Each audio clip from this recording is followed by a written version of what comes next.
बताना है कि ये जो हमारा गोवा का ट्रिप हुआ था इसमें टोटल खर्चा कितना था। 42,000। यस, आपकी बुकिंग डन हो गई है।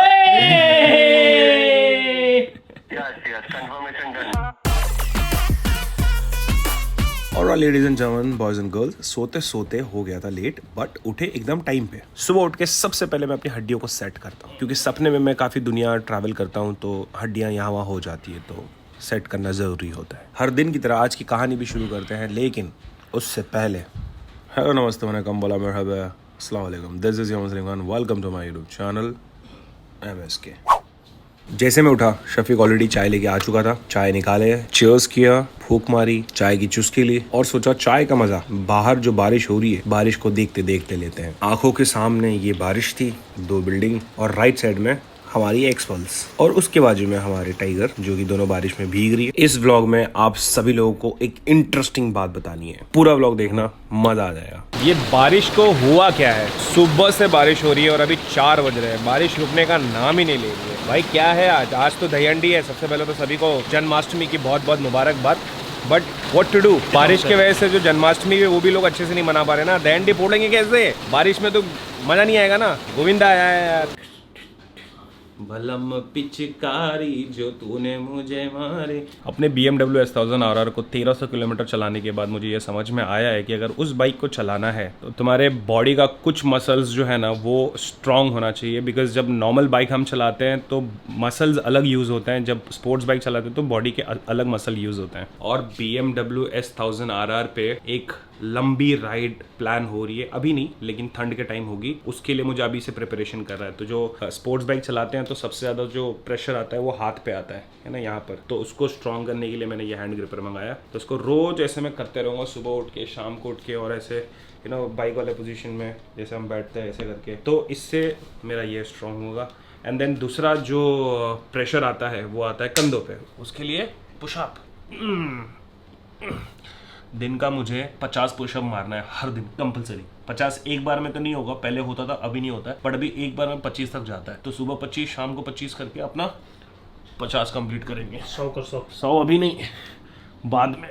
उसके बाद दुखता है जांघें। थाइस को स्ट्रॉन्ग करने के लिए सबसे सिंपल चीज़, दंड मारो। ये होता है नॉर्मल दंड, लेकिन हम वो नहीं करेंगे क्योंकि स्पेशली जो ये वाला मसल है ना, ये ज़्यादा यूज़ में आता है। तो इसके लिए हम ऐसे वाले स्क्वाट मारेंगे।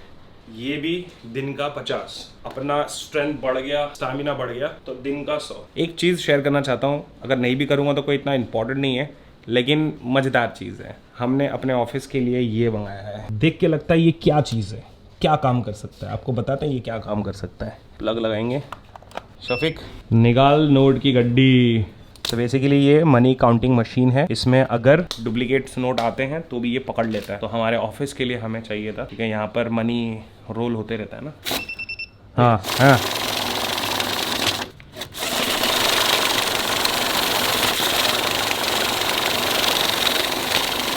इस तरह से अपन नोट काउंट कर सकते हैं। नहीं तो ऐसा थूक लगा के गिनते रहो तो क्या होता है ना, ये नोट गिनने के चक्कर में ऐसे छोटे मोटे नोट है तो ठीक है, लेकिन आप ऐसे गिन रहे हो, ठीक है, 1 2।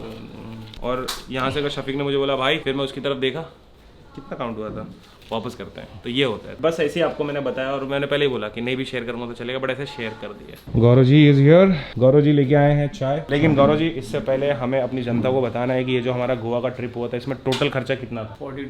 42,000 हमने खर्चा किया सिर्फ 4 दिन में। तो ये हमने पूरा मोटा मोटा खर्चा निकाला है। तो BMW में जो पेट्रोल डाला गया था वो 7,450 रुपये का पेट्रोल डाला गया। फॉर्च्यूनर में डाला गया 10,899 रुपये। होटल का खर्चा हमारा आया था 8,400। स्कूटी रेंट हमने किया था और उसका पेट्रोल का 1,340 रुपये। टोल का हमने 1,192 रुपये दिया।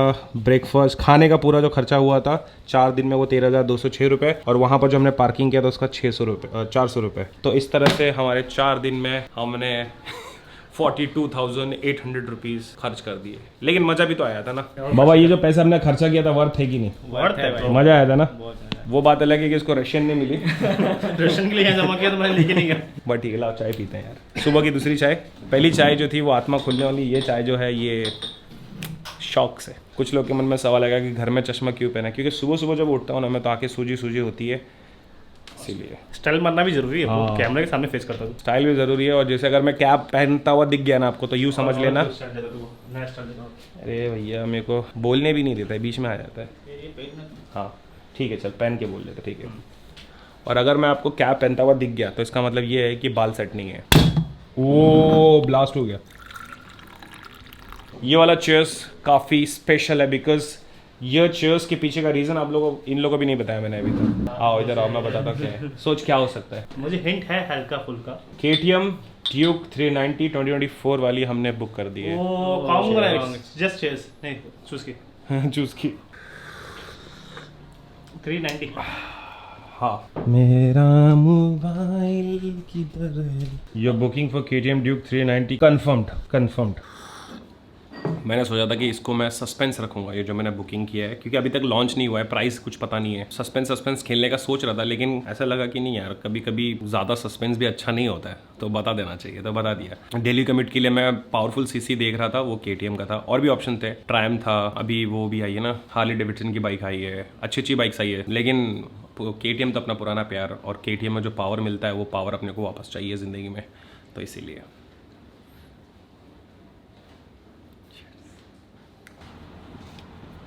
देखो मैसेज के थ्रू तो कंफर्मेशन आ गया है, बट एक बार कॉल करके भी पूछ लेते हैं कि बुकिंग अपनी कंफर्म हुई कि नहीं। पैसे तो हमने दे दिए है, तो आशीष भाई हमें बताएंगे कि हुआ कि नहीं हुआ। यस, गुड इवनिंग एमएस के साथ। अरे गुड इवनिंग आशीष भाई, कंफर्मेशन मिल गया आपको? पैसे मिल गए? यस, आपकी बुकिंग डन हो गई है।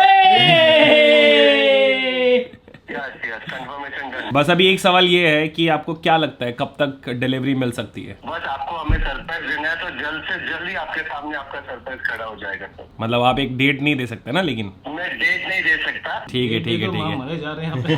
कांग्रेचुलेशन एमएस के साथ। Thank you. मैसेज में भी कॉन्ग्रेचुलेशन लिख के आया था।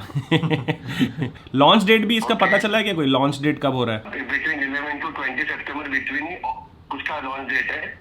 चलो ठीक और है, सब कुछ हो जाएगा उस बीच में। डन बढ़िया। Yes. ओके चलो। स्वैग दिखा दो, स्वैग अब तो मचेगी गोलियां। और भाई इस बार जो 2014 वाली KTM ड्यूक 390 आई है ना, वो एकदम अलग है। फर्स्ट जनरेशन एक ड्यूक 390 आई थी, उसके बाद में वो वाली मेरे पास नहीं थी, वो वाली मेरे ख्याल से 200 में थी। सेकेंड जन थी, उसमें का 390 मेरे पास था। अब ये थर्ड जनरेशन है, तो इसमें उन्होंने काफ़ी कुछ बदला है, बहुत सारी चीज़ें आई है, और BHP भी मेरे ख्याल से 1 या 2 BHP उन्होंने बढ़ाया है। तो मतलब वो बाइक लेके सिटी में चलाना अगर है तो फुल मज़े आएंगे। और अपने पास ऑफ रोडिंग के लिए एक्सपल्स है, हर पर्पस के लिए अलग अलग बाइक अपने रखा है, भले ही छोटी क्यों ना हो। बड़ी बाइक्स भी है हमारे पास, ऐसा बड़ी बाइक्स भी है हमारे पास। अभी ना प्रॉपर सनसेट हुआ नहीं है, लेकिन फिर भी अंधेरा हो गया क्योंकि बादल घने हैं, काले काले बादल ने मुंबई को घेर लिया है और सुबह से बारिश हो रही है। अभी थोड़ी बारिश रुकी है तो हम थोड़ा बाहर निकल रहे हैं। मुंबई का मौसम तो बड़ा कूल हो चुका है और अनुकूल है घूमने फिरने के लिए। हम बाहर निकले ऐसे ही थोड़ा दही हंडी देखने के लिए कि कहाँ पर वो दही हंडी फोड़ रहे होंगे। तो जब छोटे होते थे तो खुद ही जाके फोड़ लेते थे, अब जब से बड़े हुए ना तब से ये सब चीज़ों में इंटरेस्ट कम होता जा रहा है। दुनियादारी में ज़्यादा इंटरेस्ट हो रहा है, पैसे कमाने में इंटरेस्ट ज़्यादा है। पर जब बचपन थे तो यार वो भोला बचपन अभी भी याद आता है। अरे चालू है।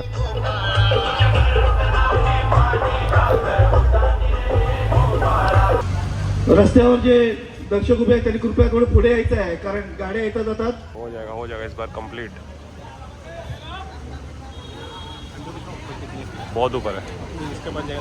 शिवसेना शाखा क्रमांक 109 हा त्यांचा चौथा थर उभा राहिलेला आहे. फार सुंदर अशी सलामी बाळ गोविंदा सलामी देताना जोरात टाळ्यांनी स्वागत करा. फार सुंदर सलामी दिलेली आहे बाळ गोपाल मित्र मंडळ. ये बहुत ज़्यादा ही ऊपर है, ये तोड़ना थोड़ा मुश्किल है, इसके लिए ज़्यादा लोग चाहिए। अरे गोविंदा रे गोपाल, गोविंदा रे गोपाल। ये गली में नहीं, हाँ ये हुई ना बात, ये देखने मज़ा आएगा। यहाँ पर एक्चुअली लोग प्रैक्टिस कर रहे हैं, इसके पीछे दही हंडी है, ये वाली दही हंडी है, बट अभी प्रैक्टिस चल रहा है। संभाल के भैया। मेरे को पता है ये भी एक स्पोर्ट्स है, इसकी भी प्रैक्टिस चल रही है।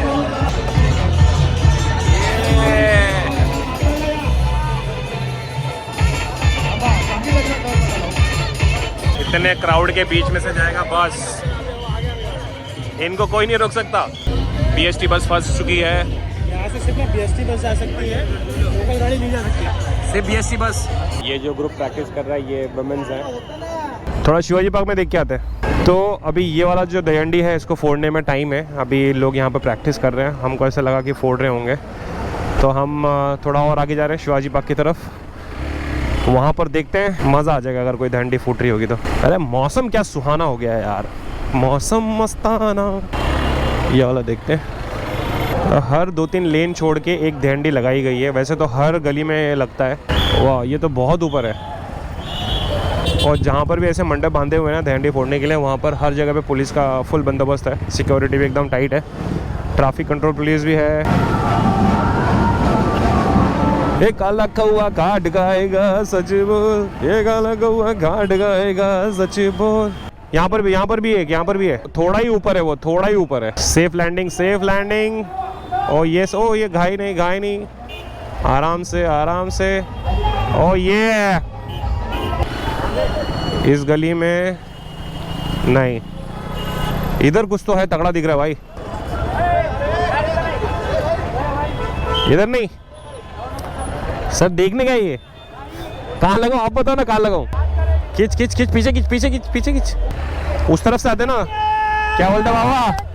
भाई बहुत बड़ा भाई को मिला था मैं। और तुम्हारे ब्लॉग पे आता है ना। हाँ विशाल कामरे आएगा, विशाल कामरे। हाँ। MS के हाथ रहेगा वो मेरा रहता है। अरे क्या बात है, जैम ब्रो, ये लोग ट्रॉफी लेके जा रहे हैं। इन लोगों ने दहीहंडी फोड़ लिया है। तो अभी यहाँ पर तो हमें पुलिस वालों ने पार्क करने नहीं दिया, तो हम पीछे साइड से जा रहे हैं, क्योंकि अपने को यहाँ का चप्पा चप्पा पता है, कहाँ से किधर से निकल के कहाँ किधर पहुँच सकते हैं। मज़ा आ रहा है। मतलब यूँ समझ लो कि ये मुंबई के लोगों के लिए एक हॉलीडे। बस देखो, मजे लो, पार्टिसिपेट भी कर सकते हो। जब मैं छोटा था तो मैं भी पार्टिसिपेट करता था, मैंने भी फोड़े हैं दहीहंडी, बट हम इतने बड़े बड़े नहीं फोड़े, हम छोटे छोटे फोड़ते थे। ये लोगों ने तो काफ़ी बड़े बड़े रखे हैं। तो जो बड़े बड़े दहीहंडी होते हैं ना, उसके लिए प्रॉपर ये होता है, मंडल होता है, ग्रुप होता है। ओ संभाल के भैया, संभाल के। इन्होंने बहुत अच्छा ऊपर तक बनाया है। और यहाँ पर जो दहीहंडी रखी गई है वो क्रेन में रखी गई है।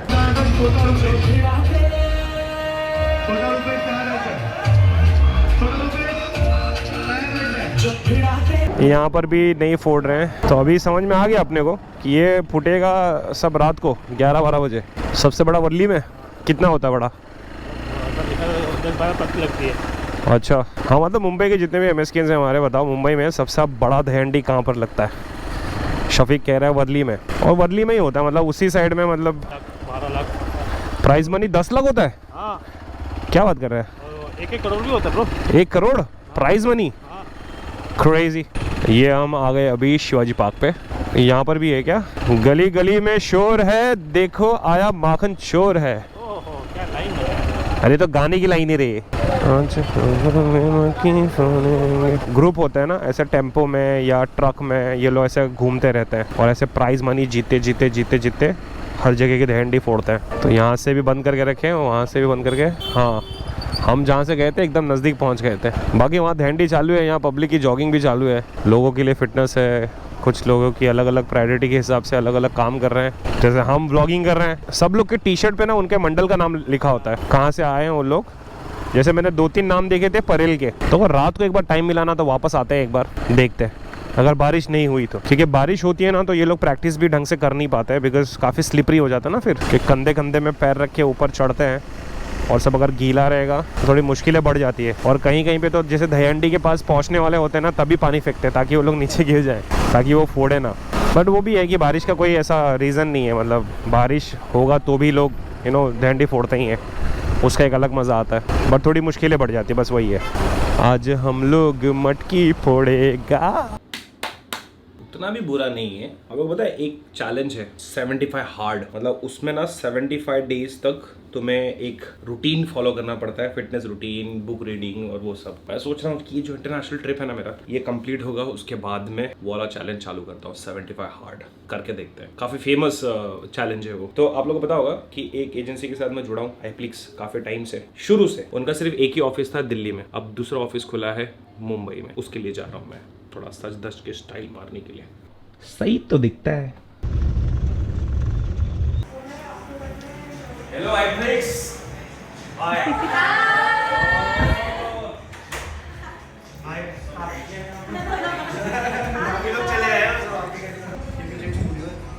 यार यहाँ पर हम शूट कर सकते हैं?